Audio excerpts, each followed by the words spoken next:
Good morning. We're starting the 16th parak. And for those in the Art Scroll, the final volume. Okay, so we're learning Leila Nishmas Mindel Mariam Bas Kalman Reuven and Hashem Aliyah. We are going to be learning about what a person could and cannot do when there is a fire in a home. Chas v'shalom. So we're gonna get into more of the details later, but what we're discussing right now is the following. We're gonna see soon that a person is limited in how much they're able to save from a house on fire. That seems a little crazy. Why would you be limited? Two reasons, as we'll see. One is there is a concern that if a person is going to start moving things out of the burning house and they're involved in the burning house, there's a concern that a person may go ahead and extinguish the fire, right? If you're going back and forth inside and outside, then you're right there, you're with the fire, you're involved in it, and therefore a person might extinguish the fire, which is going to be forbidden unless there is a danger to someone's life. Now, nowadays, as we're going to get there as well, or eventually, but there is a major discussion about the fact that although the Gemara seems to indicate that a person should leave the fire burning because there is no danger, there's an assumption nowadays that virtually every fire could spread to someone else, and there is a danger, and therefore we do extinguish a fire. But let's go with the theoretical possibility that there is a house, standalone house, which will burn down, and there is nothing around it, and therefore there is no danger to life, and therefore the only thing over here is that a person may go ahead and extinguish a fire. Therefore, a person cannot involve themselves in saving things from the house because they might go ahead and extinguish the fire. Further, we're also talking about a situation where a person is could be taking things out and moving it from one domain to another. Okay, at least from a rabbinically, meaning from a private domain to a quasi-public domain. And again, that would be another reason why a person cannot go and take things out of their house and move it into a shared courtyard, which would be something which would be prohibited rabbinically. However, there are a couple of exceptions. One of those exceptions is saving holy books, okay? Saving Sfarim, that the Gemara Mishnah is telling us that a person is allowed to save from a fire, okay? When a person is allowed to save from a fire. That's the exception, okay? So far, so good? Yeah? So the Mishnah says like this: Kol Kisvei HaKodesh, all holy books, Matzilan Osam B'nei Adleika, you're allowed to save from a fire on Shabbos. Whereas most things you cannot save, holy scripture, holy books, you can save on Shabbos. Bein Shekorim Behem, whether you could read from them on Shabbos, Uvein She'ein Korim Behen, or whether we do not read from them on Shabbos. What does that mean? What kind of holy books are you not reading on Shabbos? So for those of you at Smichas Chaver, this should be familiar, and that is that there was a decree, which the Mishnah is going to tell us about in a moment, not to read Ksuvim on Shabbos afternoons. Okay, the Ksuvim meaning Mishlei, Koheles, Rus, Esther. We were not allowed to read those on Shabbos. Okay, the Mishnah is going to tell us why in a moment. Okay, we'll come back to that. Then the Mishnah continues: Afal Pishik Ksuvim B'chol Lashon, even though they're written in any language, not only Hebrew. Okay, to Unin Geniza, they still need to be hidden away. Now we're just mentioning a general point that in a situation where a person needs to get rid of a sefer of any sort, part of Tanakh, and it's written not in Hebrew, a person cannot just dispose it. The person can't just throw it in the garbage. They have to go ahead and put it in Geniza. The person has to bury it, has to put it away in a safe place, even though it's written in any language. And we'll come back and analyze that in a moment. Says the Mishnah, Mnei ma ein kor mehen. Why is it that you cannot read Ksuvim? Mnei bittul beis hamedrash, because of neglect of the beis hamedrash. Okay, so on Shabbos afternoons, there would be a mega shir. During the week, people were very busy. They were not as holy as you and coming to shir and learning Amud Yomi and Daf Yomi and all that stuff during the week. They were too busy. So on Shabbos afternoon, they would have a very large shir. Everyone would come to learn together. The problem was that people might get distracted. People may stay home and were reading, Eov, and they were reading Esther, and they were reading Rus, and therefore the Chacham came along and forbade reading these books, right? Imagine living in a generation of the big sin, right? Nowadays, I don't know, people, whatever, fill in the blank, but that was their big sin. Their big sin was, they're reading Ksuvim. Okay, bottom line is this decree was ultimately dropped, but we saw, for those who are learning Smichas Chaver, just a fascinating aside. There was a big discussion as to why we say Migdal on Shabbos as opposed to Magdal, right? We say Migdal. So if you write Migdal, Magdal, there's two psukim, there's two chapters, one in Shmuel and one in Tehillim, that are almost identical. And the one in Tehillim is Migdal, the one in Shmuel is Magdal. So the Rogatchover says that the reason we don't say Migdal the reason we say Migdal on Migdal is the one from Shmuel. He says the reason we say Migdal on Shabbos is because we don't want to say Magdil, which is the pasuk in Tehillim. We want it because that's part of Ksuvim. So on Shabbos we want to remind ourselves of this decree. Fascinating observation, and that's why we say Magdil. Okay, fine. There's a lot of different other explanations, but that would be tied back to this Mishnah. Okay, fine. Itzmar. So says the Gemara, there is a dispute, there is a debate about these foreign language translations. Ha'Ksuvim Targum B'chol Lashon. If Tanakh was written in Aramaic or any other language besides outside Hebrew. Rav Huna Amar Ein Matzilin Osam Ne'ad Leika. Rav Huna says, we do not save them from the fire. Rav Chisda Amar Matzilin Osam Ne'ad Leika, we do save them from the fire. Okay, now, our Mishnah clearly says otherwise, but let's come back and these are Amoraim, how they argue in the Mishnah. We'll see in a second. But again, Rav Huna says we do not save things from Tanakh which are written in any other language. So says the Gemara, according to the Tana, who says that we may read from translations, no one disagrees that they have to be that they are allowed and must be saved. So what's going on over here? What's going on is that there is machlokas in Maseches Megillah about whether or not you are allowed to write translations of the Torah at all, and write/read translations. There are those who hold, Rav Shimon Gamliel holds, that it is disrespectful to translate Tanakh into any language other than Hebrew, and therefore it cannot be done. Okay, obviously, if you have probably an English language Tanakh in your home, so we don't rule like Rav Shimon Gamliel, but there is an opinion who holds that it was actually, Archko would have no business whatsoever. It would be absolutely forbidden to translate, okay? So everyone agrees, according to the opinion who says you're allowed to translate Tanakh into any language, of course you're allowed to save them. This dispute between Rav Huna and Rav Chisda about whether you're not allowed to save them is according to that view. According to the view who says it's usher to translate, meaning it's a prohibition, you're in violation of prohibition to translate, are you allowed to save them or not? Right? Ki pligi alibin man amar lo ne'inu likros behen. When do they argue? According to the one who says we are not allowed to write or read them. Okay, this is again the opinion of Rav Shimon Gamliel, who holds that it is usher to translate. Art scroll is in violation of a prohibition according to Rav Shimon Gamliel. Rav Huna Amar ematzilin. Rav Huna says since you're not allowed to translate them, you're not allowed to save them. Because they're not allowed to be read. Okay, Rav Chisda Amar Matzilin, you are allowed to save them. Why? Mishum bizyon kisvei hakodesh. Because even though you're not allowed to translate them, it's still disgraceful to let them burn. Right, you with me? In other words, again, let's just review. There is a dispute in Maseches Megillah whether or not a person is permitted to translate Tanakh into any other language. One opinion says you are allowed to translate. According to that opinion, of course you're allowed to save them. You're allowed to use these books, right? But there's another opinion who says that all the translations we have is in violation of prohibition. Within that view, we have a debate. Rav Chisda says you do not save them since these things are not meant to be written. Okay, and Rav Huna says Rav Chisda says even though you're not allowed to write them, you are allowed to save them because it's a bizarre. At the end of the day, they are a translation of Tanakh, and therefore you're allowed to save them. So far so good. We're going to keep on coming back to this point. So let's just review that last point. Again, according to Rav Shimon Gamliel, it is art scroll is usher. Nonetheless, Rav Huna says it's usher, and therefore if there's a fire, you let those books burn. Rav Chisda says even though it's usher, according to Rav Shimon Gamliel, you are, according to this one view, according to this one Tana, still you're allowed to save it because if you don't save it, it is a disgrace to the Sfarim for them to be burnt. Okay, that is the dispute, and we're going to be trying to bring supports to these two different. We're going to try to see which one of these two opinions is correct. Okay, so it's not. We learned in the Mishnah. Kol kisvei hakodesh matzilin osam minei haleka. Okay, we learned in the Mishnah that all holy books may be saved from a fire. Bein shkor mehen, bein she'ein kor mehen, whether you read them or not. Af al pi sheksu michal lashon, even though they're written in any language. Okay, that's the end quote. My love. So what is the meaning of the Mishnah? Shekorim behen, that it said you read from them, that's a reference to Nevi'im. V'she'ein korim behen, that it says you don't read from them, Ksuvim. And then the end of the Mishnah says, Afal pi sheksu michal lashon, even though they're written in any language. Okay, the words even though they're written in any language implies what? Implies that they should not ideally be written. Right? If I say even though, I'm saying, what am I saying? I'm saying like, even though you did something you shouldn't have done, nonetheless, they're still saved, right? Even though you should not be reading them or writing them. So whose opinion does this go like? The Tanakama, who says you're allowed to read in any language, or Rav Shimon Gamliel? Rav Shimon Gamliel is the one who says you should not be writing them. So the fact that the Mishnah says, even though they're written in any language, sounds like we're going like Rav Shimon Gamliel. And then what does that Mishnah say? V'ktani matzilin. And it says you're allowed to save them. Utiyuvta Rav Huna. This is a question or refutation of Rav Huna. This seems to go like Rav Chisda, who holds that according to Rav Shimon Gamliel, you're not allowed to write it in any language, right? But nonetheless, you save it.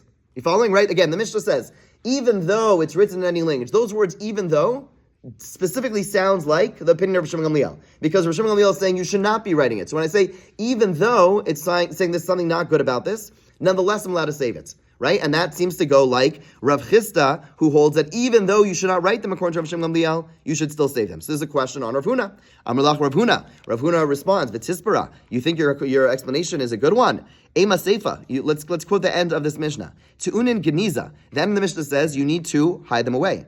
So he asks, Hashta atzuli mitzalinan. Once the Mishnah says already that I'm allowed to save them, or I must save them, geniza mibai, is it necessary to state that I can't throw them out in the garbage? In other words, the Mishnah is a little bit repetitive, right? The Mishnah says I should save them from a fire, and I should go ahead and if I want to get rid of them, I put them into geniza. I don't throw them out in the garbage. If I say I'm allowed to save them on Shabbos, clearly I'm treating them as holy. If I tell you, if you ask me, is this book a holy book? I say, well, you have to save it from a fire on Shabbos. And by the way, if you want to throw it out, you can't just throw it out. Of course, that second line is obvious, right? So there's something about this Mishnah which is a little bit off. It's a little bit repetitive. So both Rav Huna and Rav Chisda have to explain our Mishnah in their own way. El Rav Huna mitaratz l'tamei. Rav Huna, who is the one again who says according to Rav Shimon Gamliel, you're allowed to let these books burn. Explains the Mishnah according to his reasoning. Rav Chisda mitaratz l'tamei. Rav Chisda explains the Mishnah according to his reasoning like this. Rav Huna mitaratz l'tamei. Rav Huna, again, he's the one who holds that according to Rav Shimon Gamliel, that you would allow the books to burn. He holds bein shekar mehem neviim. The Mishnah which said whether you read them, that's referring to neviim. Uvein shein kar mehem ksuvim. When it says whether we do not read them, this refers to ksuvim. Okay. But medvar mamurim, and then the Mishnah continues. When is it said sheksuvim b'lashon hakodesh? When they're written in Hebrew. And then the next words of even though when they're written in any language goes like this: Aval b'chol lashon, when it's written in any other language, ein matzilin, you do not save it. Va'afilu hachi geniza bo, but nevertheless, even though you don't save it, you can't throw it away.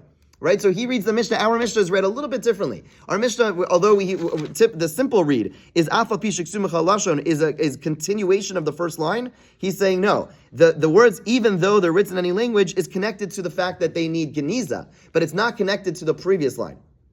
Hopefully, you guys all with me? Why would they? So he splits them up. He says it's not that just because you need to say to them. They're separate. Correct. It's two separate lines, and there's an implication in the middle. There's two levels, meaning there's exactly. Basically, the way to read the Mishnah is like this: if there is a holy book in Hebrew, you save it from a fire. Implication is if it's not in Hebrew, you don't save it. And then he says if it's in another language, which you don't save, but nonetheless you don't throw it out, because throwing it out, meaning even if you have a book which should not be written, you don't throw it out. You don't throw it out. That's already pushing it. Okay.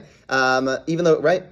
So basically, splits the Mishnah into two things. So you just light a fire. Sorry. So you just light a fire when you want to get rid of it. You just leave it. No, that would be a way of it'd still be a time. That's throwing it out. Meaning, I'm allowed to passively not get involved in it, right? If there is a fire, I don't get involved. But then the next part of the Mishnah, new line. If it's in another language, I don't throw it. I don't burn it. But I don't. If I don't burn it, but I do. If there's a fire, I'm not allowed to save it. But I'm not supposed to throw it out. I would put it away in geniza. Okay, that's how he reads the Mishnah. Okay, Rav Chisda mitaratz l'tamei, bein shekar mehem neviim. Whether you read them, that's a reference to neviim. Bein shein kar mehem ksuvim. Afal pi sheksu michal lashon nam matzilin. And then the next line of even though they're written in any language is going on the first clause, saying you do save them. Okay, the hachi ka'amar, and what the Mishnah is saying when it says why can, and then we ask the question according to Rav Huna, why do I have to say that? According to Rav Chisda, who says that I save them, why do I have to then go ahead and say that I bury them? That's obvious. He's saying umekek shelahen tu'unin geniza. Their decay is something which is warranted to be hidden away. In other words, we're not talking about when they are stam written in a regular fashion, but rather we're saying in a situation where there is decay, where they're starting to fall apart. There, you would still put them away in geniza, right? Okay, we have there's an entire this question of what we put away into geniza plays out in Egypt. There's like a huge geniza that we have that is still being studied to this day. It's found like about 100 years ago by what's his name. Schefter, thank you. Yes, that became like the thing that made him famous. Professor Rabbi Schefter and Salman Schefter, and what they have in this Geniza is a ton of stuff. Some of it, and so a lot of it, like you have you have Rambam's own writings in this Geniza in Mitzrayim. Basically, because of the climate, things were saved. But the problem is that you put things in. Basically, you see in these Mishnayos, you put in Geniza not only things which are legitimate and good, you also put things which are messed up. So sometimes you have in Geniza like steers, you have contradictions between the Rambam's writings that we have in his Svarim and over there. But the answer is some of it is like mistakes, some of it is mess ups, but you still keep in Geniza things, even though they are messed up, they're still going to be kept. And that's one of the things that are coming out over here. Even if it's not things which are ideal, even if things which do not necessarily represent the truth, represent real ideals, we still don't go ahead and throw them out. And that's the halacha. Meaning if you have a sefer or something which is, has mistake in it, we still put it away in Geniza. Okay, fine. Okay, yeah, and again, keep in mind, our entire discussion here is going like Rav Shimon Gamliel, who we don't rule like. We hold like Art Scroll. Right?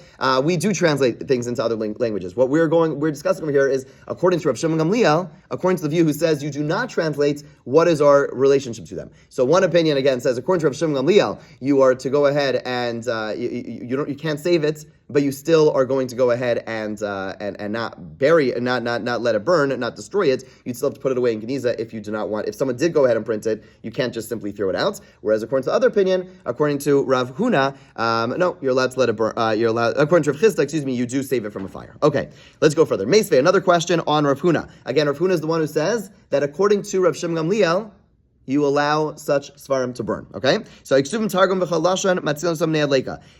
it's written in any language, you do save it from a fire. This seems to go like Rav Chisda to Yufta Rav Huna, and not like Rav Huna.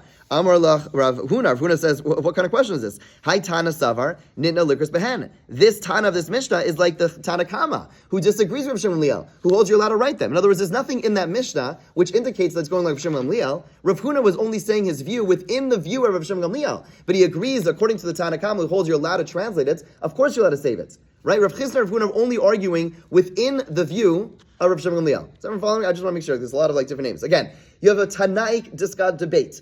Are you allowed to translate Tanakh? One opinion says yes. According to that view, it says you're allowed to translate Tanakh. Of course you must save those books because you're allowed to use these books. According to Rav Shimon Gamliel, it says you cannot translate. There you have a dispute. You have Rav Chisda and Rav Huna, one saying that Rav Chisda saying, granted you can't translate, but you still must save. And Rav Huna saying that since you can't translate, you must let it burn. Right? But that were debate. So that's where our whole discussion is within the view of Shimon Gamliel, not within the view of Tana Kama. Right? According to Rav Shimon Gamliel, it says it can't be written. Can they be saved or not? Yeah? Tashma. Another attempted proof for Rav Chisda against Rav Huna. Hayuksuvim Giptis, Madis, Ivris, Ilamis, Ivanis. If they're written in all these different languages, Coptic, Median, Ivris, I can't even read that word, Greek. Okay, Afal Pishalo Nitnu Likras Behen, even though they may not be read. Okay, so who's this going like? Rav Shimon Gamliel or Tana Kama?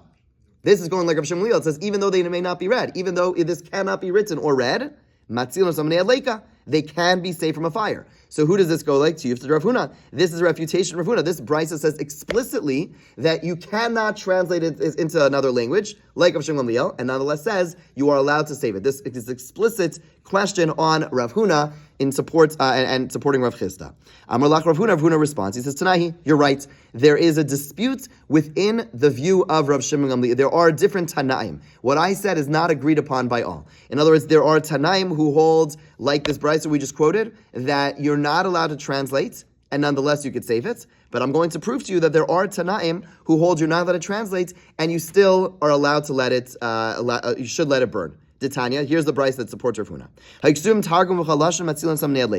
The Tana Kama says that if they're written in Aramaic or any other foreign language, you may save them from a fire. Okay, so far, nothing helpful for Rav Huna's view. Rav Yossi says, even though Rav Yossi Omar, you're not allowed to save them from a fire. Okay, and now Rav Yossi, the brisa continues. Rav Yossi, Ma'isa Abba Chalafta Shalach Eitzel Ram Gamliel beRibi Litvaria. Okay, so a story from Abba Chalafta. Abba Chalafta is his own father. His father's name is Chalafta. Actually, learned the poskim actually bring reports in halach over here. He calls his father. He doesn't say Chalafta, which is his name of his father. He says my father Chalafta. Okay, so there's a halacha. Part of kibbut avim is you're not allowed to call your parents by their name. However, you see from here, and the Rishonim and Achorim bring out from here, that if you say Abba Chalafta, if you say my father Chalafta, that already is a respectful way of speaking, and therefore is permitted. So if you want to refer to a parent, you can't say, whatever, fill in the blank, but you're allowed to say, my father Yaakov, right? That I'm allowed to say because there it's already showing a sign, that's already a sign of deference. So Abba Chalafta, so interesting, right? We normally just skim through these lines, we read it very quickly, but the point is we actually learn a actual halacha that a person doing so, you don't have to, that already is reverential enough that it's permitted. Okay, let's go back to the story. So involving my father Chalafta, and he found him sitting at the table of Yochanan Hanazuf. Okay, that's his name. Yado Sefer Eov Targum V'Karibo. There was an Aramaic translation of Eov, which he was reading. Okay, he was reading a translation of Eov. Okay, Amar Lo. My father said to Ramliel, Zachar ni Ram Gamliel Avi Avicha. I remember your grandfather Ramliel. There's Ramliel, then Rav Shimon. Basically, there's a Ram Gamliel, and then there's his grandson was also Ramliel. He says, I remember your grandfather Ramliel.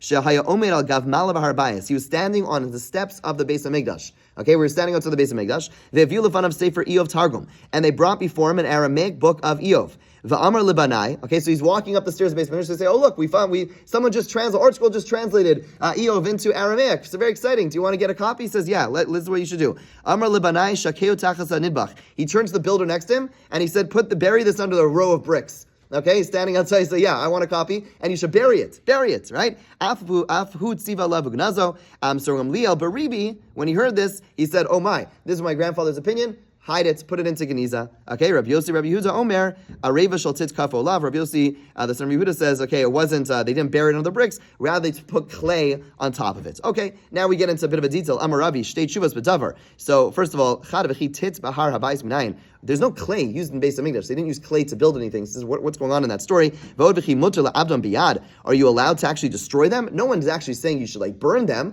At the very most, you put them away. Rather, you leave them in an unguarded place, and they decay on their own. Okay, so the bottom line is, you see, according to you see basically within this view of Rav Shimon Gamliel that they allow such a sefer. We're within the view of Rav Shimon Gamliel, and we see you do not save it from a fire. Fine, that is in support of this view of Rav Huna, who said that if, according to Rav Shimon Gamliel, who says you don't write it, you do allow it to be burnt, you don't save it from a fire, and this would be a support showing that there is at least a Tanaic opinion that says, again, the non-Art School view. Rav Shimon Gamliel says you do not go ahead, you're not allowed to write it, but nonetheless, and when there's a fire, you allow it to burn. So it says the Gemara Man Tanai. Now, the Gemara's question over here is, where in this Brisa is it in support of Rav Chisda? In other words, we just supported Rav Huna in this brisa, but where do we see, like Rav Chisda, that there you have a view like Rav Shimon Gamliel who says you cannot write it and yet you must save it? Ile Matanakama Rav Yossi, if you want to say it's the Tanakama. And Rav Yossi, but Dilma Bahakamifli, Marsav and Lukas Bahan, Umarsav and Lukas Bahan. From within the Tanakama and Rav Yossi, that is not a proof to Rav Chisda's view, who says that it cannot be written and you must save it. On the contrary, maybe the Tanakama is holding like the Tanakama in Megillah, who says they're allowed to be translated, and Rav Yossi holds they cannot be translated. Ela Rav Yossi v'Tana de Giptis. Rather, what we're saying is that the view of, when we said it's Machlokas Tanaim, he didn't mean within this brisa you have the two views of Rav Shimon Gamliel. Rather, the brisa above, which says if they're written in Coptic, that one goes like Rav Chisda, not like Rav Huna. This brisa would seem to go like Rav Huna, because it's saying even though they are not written, we still go ahead and we would allow it to be destroyed. We do not save it from a fire. And the bottom line is we've supported the view of Rav Chisda and Rav Huna from different Tanaim. Again, we do not rule like this. We actually go ahead and we do translate, and therefore, of course, we save these books. Okay, we will continue on, go back to this general discussion about what you're allowed to save on with a fire. God willing, tomorrow. Have a great day.